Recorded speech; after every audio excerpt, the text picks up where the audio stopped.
There's a lot of us out here that are fighting hard, real hard. And I see other people worse off than me. And, I worry because I don't know if they're going to take their own life.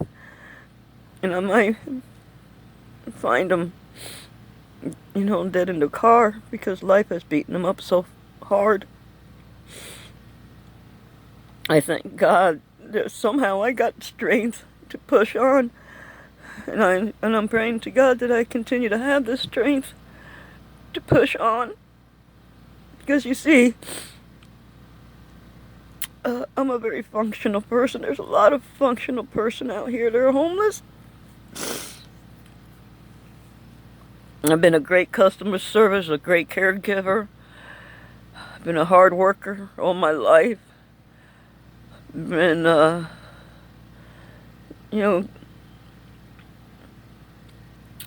I just feel like I am worth pushing every day to survive. But I feel like some of these people don't feel like they're worth much because of the way, this society is looking upon them and putting them down.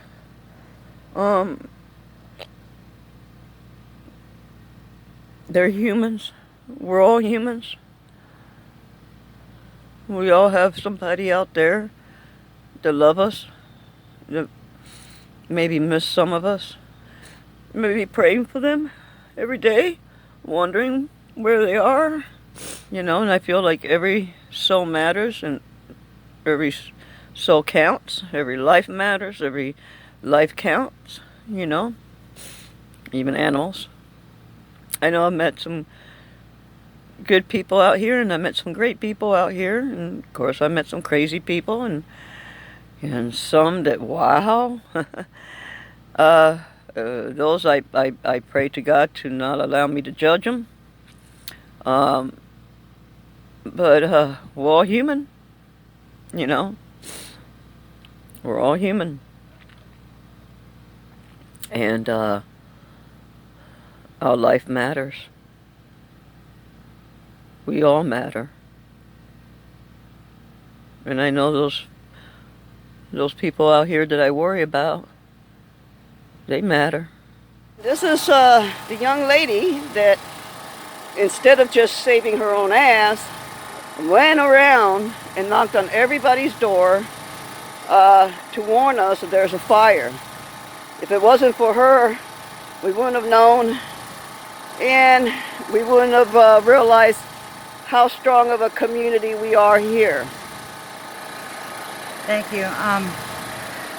I've lived in homeless situations for off and on for quite some time in my life, and when I'm in that situation, I consider the people I live with and around my family, and it's hard when you're out here by yourself, but when you have other people that are in the same situation as you and understand what you're going through, it makes it a lot easier. The burden's less, and sometimes people might look down on us or whatever because of our living situations, and they don't know our own personal stories and what we've been through. You know what I'm saying? Like, there's people who have had steady jobs and all this stuff, and next thing you know, they're laid off and they're out here and all they have is a motorhome or a vehicle or what have you.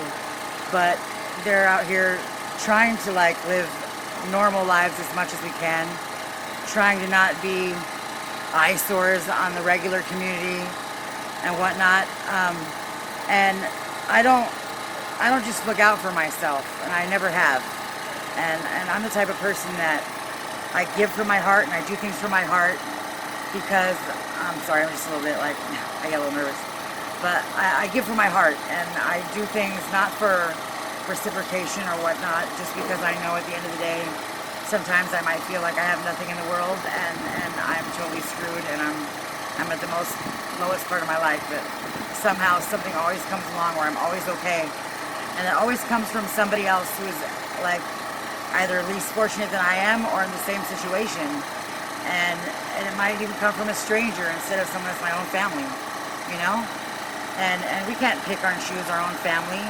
We can't. We're dealt the hand we're dealt, But I believe that the people I live with every day, the people I break my bread with every day, the people I suffer with every day or strive with every day, that's my family. So were you proud? Were you proud of your family when we all pulled together and donated within the hose? 5 minutes of me going around here, me and another woman over there across the way, we ran up to the hose. We didn't know electrical fire wasn't supposed to be like that, but my first thing came in my mind was I had family members who were victims of the Paradise Fire. They lost everything, and this fire was right across the street. Not a big street, a small little 1-by-1 little street, a parking lot entrance, to where if everything would have caught on fire, those pine trees, if something would have come across the street, we would have lost everything that we own, and we don't own much. We have nothing. And to lose that nothing is going to be even more devastating to all of us who are just barely trying to struggle to keep what we do have, you know? And did you feel the spirit of all of us get together? Just like, the first instinct in my mind was, oh my God. I ran to the first RV in front of me and I knocked and I said, there's a fire across the street, there's a fire across the street. And they have little dogs and stuff like that, and you know, like they got to get their pets and stuff out because, you know, you just have time to repair. I could have just been like worried about my clothes and stuff in my car and be like, oh my God, you know, my hoodie or my whatever, you know, my coloring books and stuff. Like, who does that? You know, like what would I be if everybody around me was gone and I just had my coloring books and stuff? Like, I'd still be nothing, you know? Like. Well, I want to personally thank you for taking the time to come around and say, hey, there's a fire going on. I like how we all responded. So we have a workable community here. Definitely. You know, I mean, not everybody follows the rules because they feel it doesn't apply to them. But there is the small portion of us that actually could be a community within itself. Yeah, definitely. And that was proven yesterday evening with the fire. Right. So we're just going to use the fire alarm from on now. All right. I got a big enough mouth to do it. Like, hey, you know, whatever. And if you want to share your name, go ahead and share your name. My name is Leann. I go by Leelee out here on the streets. Most of my friends and family call me Leelee.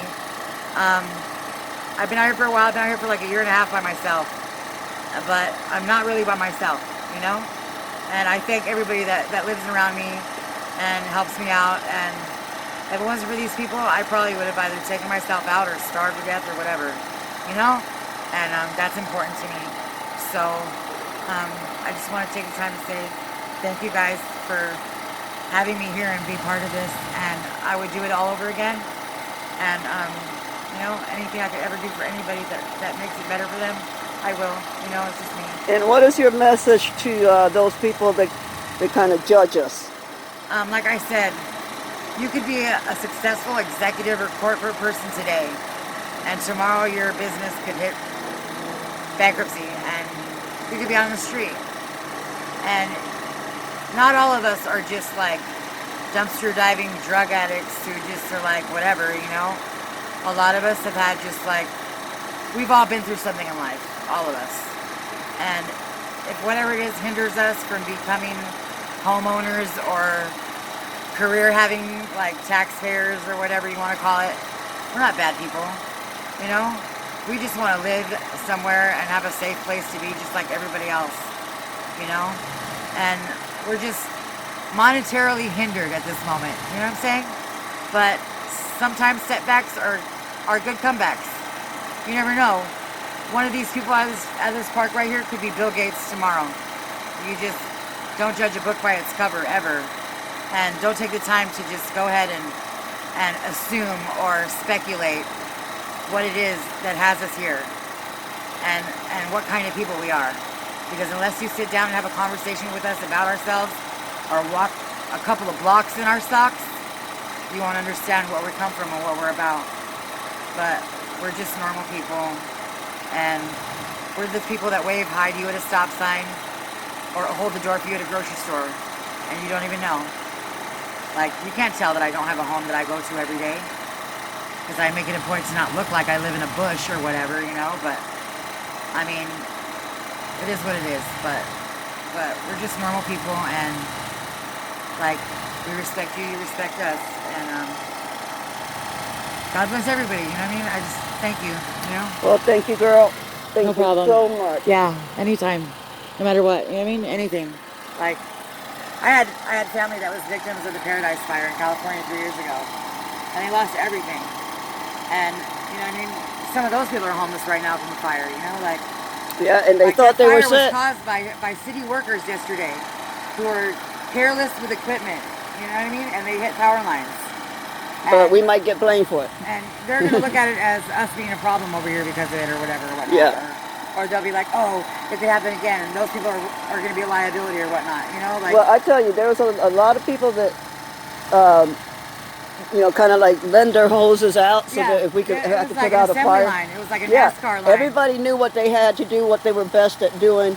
Nobody argued with anybody. No. Nobody tried to be a leader. Nobody bullied anybody. There wasn't too many chiefs and not enough Indians. Yeah, exactly. And that's what was so surprising for me, is that nobody really tried to be the charge, right? Yeah. Because it was a thing. It was like working ants. We all knew what our parts were. Our instincts kicked in, and we knew that we had to do what we had to protect what we have, and that's each other.